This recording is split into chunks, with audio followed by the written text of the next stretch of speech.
Assalamu alaykum qarindoshlar, qanday ahvolinglar? Men Amerikadan doktor Mehmet deyman. Men bugun kolesterol to'g'risida qisqacha tushuncha degan temada bir leksiya so'zlab o'tmoqchi. Men bu leksiyada asosliqi e, kolesterolninki qandaq bir modda ekanligi, uninki qandagi normal qimmatining qancha bo'ladiganligi, e, badandagi kolesterolning yuqorilishiga nimalarning sabab bo'lganligi, agar badandagi kolesterol moddasi yuqorilab ketsa, qandoq oqibatlarning kelib chiqadiganligi va bizning qandoq qilib uni normal doirada kontrol qila oladiganligimiz to'g'risida qisqacha bir tushuncha berib o'tmoqchi. Tövəndə diqqətinizlər bu leksiyanın təfsilatı bo'lsin. Kolesterol bedenimizdeki barlıq hücrelerde mevcut bo'lgan mumsimon modda bo'lib, u bedendeki muhim hormonlar ve vitamin D'ning birikishida hem shundaqla hücre qurilmasining normalligini saqlashda muhim rol o'ynaydi. Normalda bedenge ihtiyojli bo'lgan kolesterollar beden ichida biriktiriladigan bo'lib, uningdan boshqa yemekliklar orqali beden sırtıdan qabul qilinadi. Bedendeki kolesterol miqdori beden ihtiyojidan ishib ketgan vaqtida ortiq kolesterollar miya, yurak, jigar qatorliq muhim a'zolardagi qon tomir temiga o'ltirishib, qon tomirining qetishivilishi va tarivilishini keltirib chiqardi. Natijada miya, yurak qon tomir kesili, jigar qetivilish qatorliq har xil kasalliklar kelib chiqadi. Undaqda bu bedendeki kolesterol qanchalik bo'lsa normal bo'lgan bo'ladi degan vaqtida biz bedendeki kolesterolni odatda qon tekshirish orqali mo'ljallaydigan bo'lib, bu faqat qondagi erkin kolesterolga vakillik qilishi mumkin. Ammo bedendeki bütün kolesterolni tekshirish imkon bo'lmaganligi uchun biz faqat qondagi kolesterol miqdori orqali bedenimizdeki kolesterolning yuqori tövenligiga baho beramiz. Umumiy kolesterolninki normal miqdori 200 milligramdan töven bo'ladigan bo'lib, ya'ni her 100 millilitr yoki desilitr qonda 200 milligramdan töven bo'ladigan bo'lib, uning ichida LDL, ya'ni bizga ziyonli bo'lgan kolesterolninki miqdori cho'qim 100 dan töven bo'lishi kerak. HDL bu yaxshi kolesterol bo'lib, ya'ni sog'lomligimizga foydali kolesterol bo'lib, uninki normalda miqdori 60 dan yuqori bo'lsa, eng g'oyalik bo'lgan bo'ldi. Uningdan boshqa triglycerides degani bu mayning bir xili bo'lib, bu 150 dan töven bo'lsa normal bo'lgan bo'ladi. Agarda bu umumiy kolesterol 200 bilan 239 ning orasida bo'lsa, bu chegara, ya'ni normal bilan xatarlikning orasida bo'lgan bo'ldi. Yomon kolesterol, ya'ni LDL 100 bilan 159 ning orasida bo'lgan bo'lsa, chegara bo'lgan bo'ldi. Bu HDL deganimiz yaxshi kolesterol bo'lib, buningki tövenlishi bizning salomatligimizga ziyonli. Yani normalda men yuqorida deb o'tgandagidek 60 dan yuqori bo'lgan bo'lsa, 40 bilan 59 ning orasida bo'lgan bo'lsa, bu chegara, ya'ni normal bilan xatarlikning orasidagi chegara rayonida bo'lgan bo'ldi. Andan keyin triglyceride degani 150 bilan 199 orasida bo'lsa, ya'ni normal bilan xatarlik orasida bo'lgan bo'ldi. Andan keyin umum kolesterol 240 dan ishib ketgan vaqtida, LDL kolesterol 160 dan ishib ketgan vaqtida yoki HDL yaxshi kolesterol 40 dan tövənlab ketgan vaqtida, triglycerides 200 dan ishib ketgan vaqtida bu bizningki salomatligimizga ziyonli ahvolga yetganlikni bildiradigan bo'lib, bu xil ahvolda biz cho'qim uningga qarata bir taraf qilish elib berishimizga, ya'ni mayli tamoqdan parz tutish bo'lsin yoki bo'lmasa dori bilan davolash bo'lsin, qaysi unumli usul bo'lsa, shu xil usulni qo'llanib, bu kolesterolga nisbatan tadbir elishimizga to'g'ri keldi. Yuqori kolesterolninki oqibati, ya'ni men yuqorida o'tgandagidek qondagi kolesterolninki miqdori xatarlik darajaga yetgan vaqtida qandoq oqibatlar kelib chiqadi degan vaqtida, birinchisi qon tomirlar qetishivilish kelib chiqadi. Ikkinchisi qon tomirlar tarivilish kelib chiqadi. Uchinchisi qon tomirlarning qetivilish va qon tomirining tarivilish natijasida yuqori qon besimi, tojsimon yurak qon tomir kesili, yurak tiqilmasi, yurak sanjiqi yoki yurak zaifligi kelib chiqishi, hatto ming qon tomir kesili, ya'ni minga qon tushishi va minga qon yetishmaslik kelib chiqishi mumkin. Bu kasalliklarninki hammasi nihoyat xatarlik kasallik bo'lib, vaqtida davolanib kontrol qilinmagan vaqtida oxirida hayotimizga tahdid elib kelishi mumkin. Undan boshqa men yuqorida o'tgandagidek bu jigar qetivilishni keltirib chiqarishi mumkin. Bular mushu qondagi kolesterolninki miqdorining yuqorilab ketishidan kelib chiqadigan kasallik va yomon oqibatlar.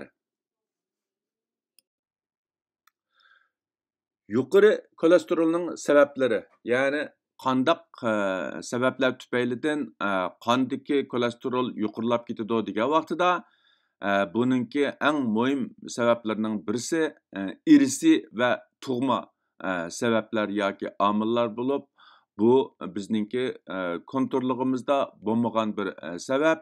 Ikkinchisi kolesterol mo'l yemakliklarni ko'p iste'mol qilish.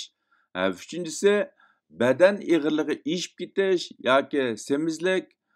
To'rtinchisi harakat qilmaslik, aktiv badan chiniqtirmaslik. Beshinchisi tamok chekish, aroq ichish.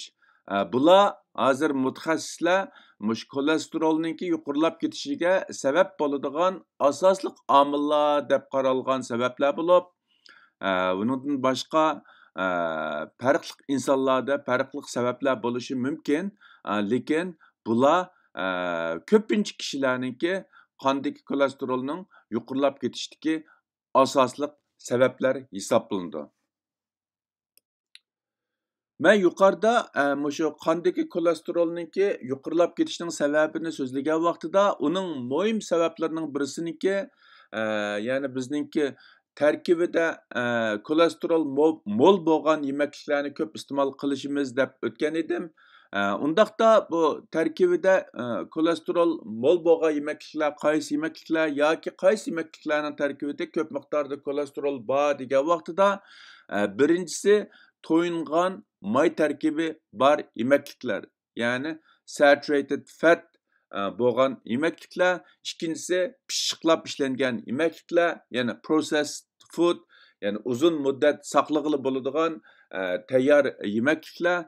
Bu xil yemakliklar garchi insonlarga nurg'un qulayliklarni elib kelgan bo'lsa-mu, ammo u sog'lom bo'lmagan yemakliklar hisoblanganligi uchun mutaxassislar u xil yemakliklarni ko'p iste'mol qilganlarniki qandagi kolesterolning yuqorilab ketadiganligini o'tirib qo'yishmoqda. Uchinchisi trans fat, ya'ni mush qurilmasi o'zgartirilgan may tarkibi bor yemakliklar. Anandan keyin hayvonning ichki a'zolari bo'libmi miya, jigar, böğrek degandagidek hayvonninki ichki a'zolarida nihoyat ko'p miqdorda, yuqori miqdorda kolesterol bor. Bu yemakliklarni ko'p iste'mol qilish bizning salomatligimizga ziyonli. Beshinchisi qo'rima yemakliklar, ya'ni fried food. Bularning tarkibidami har xil mushu sog'lom bo'lmagan maylarni ishlatganligi uchun bu xil yemakliklarni ko'p iste'mol qilgan vaqtida qandagi kolesterol yuqorilab ketishi mumkin deb qaralmoqda. 6-si qaymoq qatorliq mayliq süt mahsulotlari. Ya'ni may tarkibi azlatilmagan süt va uningdan yasalgan har xil yemekliklar, buning tarkibidami yuqori miqdorda kolesterol bor. 7-si tuxumning seriqi. Tuxumning iqida asosliqi oqsil moddasi bor bo'lib, tuxumning seriqida ko'p miqdorda kolesterol moddasi bor. Shunglashqa kolesterol yuqori insonlar tuxum yegan vaqtida tuxumning seriqini yemasa texmi yaxshi bo'ldi deb qarayman.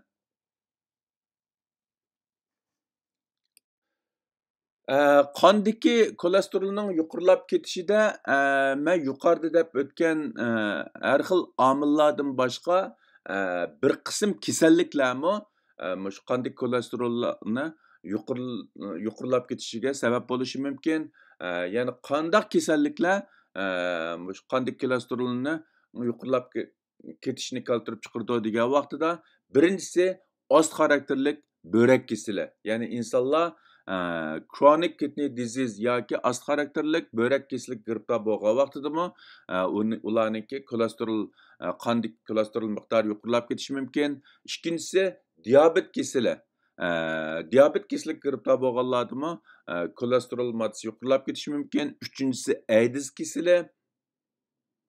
To'rtinchisi qalqonsimon bezning iqtidori tuvanlab ketish kasali. Beshinchisi lupus kasali. Bu bir xil shu autoimmune disease qatoriga kiradigan bir xil kasallik bo'lib, yuqorqi 5 xil kasalliklarga giribtor bo'lganlarniki hammasida qandagi kolesterolninki yuqorilab ketishni keltirib chiqarishi mumkin.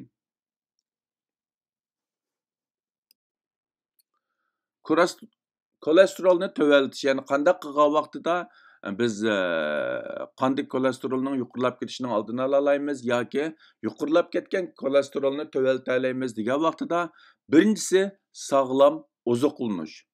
Ya'ni kolesterol mo'l bo'lgan yemekliklardan saqlanish. Ularni oz iste'mol qilish yoki iste'mol qilmaslik.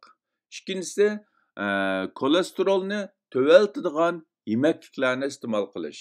Üçüncüsü izchil harakat qilish, aktiv badan chiniqtirish.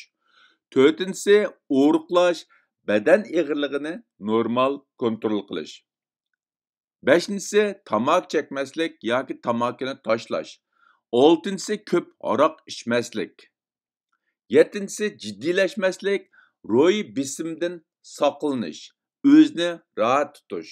Sakkizinchisi kolesterolni tövaltadigan dorilarni qo'llanish. Ya'ni yuqorqidek turmush odatlarini o'zgartirish orqali mush kolesterolni tövalatgili bo'lmagan vaqtida cho'qim kolesterolni tövaltadigan dorilarni iste'mol qilish.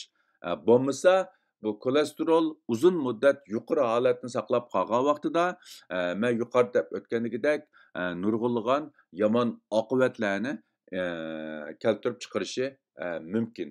Shunglashqa bu kolesterolniki badanimizdagi kolesterolning normal miqdoriga hammaylan kafolat qilishimiz bu bizningki salomatligimiz uchun nihoyatda muhim. Oxirida men qarindoshlarning foydalanish uchun kolesterol tuvan bo'lgan yoki kolesterolni tövaltadigan bir qism yemekliklarni qarindoshlar bilan o'rtoqlashmoqchi. Birinchisi purchoq turidagi yemekliklar, ikkinchisi avokado, ya'ni bir xil yalimish, anandan keyin uchinchisi yong'oq va boshqa mig'izlar, to'rtinchisi beliq, beshinchisi donliq ziroatlar, oltinchisi har xil meva-cheva, bularning tarkibida kolesterol moddasi yuqori emas.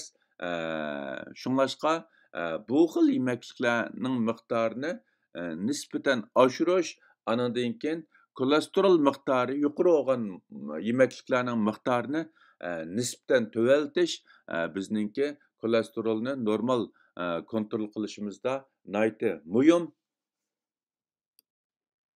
7-si samsoq, 8-si purchoq mahsulotlari, 9-si ko'ktatlar, 10-si choy, 11-si qiniq ranglik yo'purmoqliq yeshil yemakliklar, 12-si zaytun mi. Bularning hammasida kolesterol moddasi nisbatan tuvan bo'lib, bu yemekliklarning miqdorini nisbatan oshirish, kolesterol miqdori yuqori bo'lgan yemekliklarning miqdorini nisbatan tuvaltish orqali biz kolesterol badanimizdagi kolesterol moddasini normal kontrol qila olishimiz mumkin. Bugungi bu kolesterol to'g'risidagi leksiyani mishad oxirlashtirmoqchi.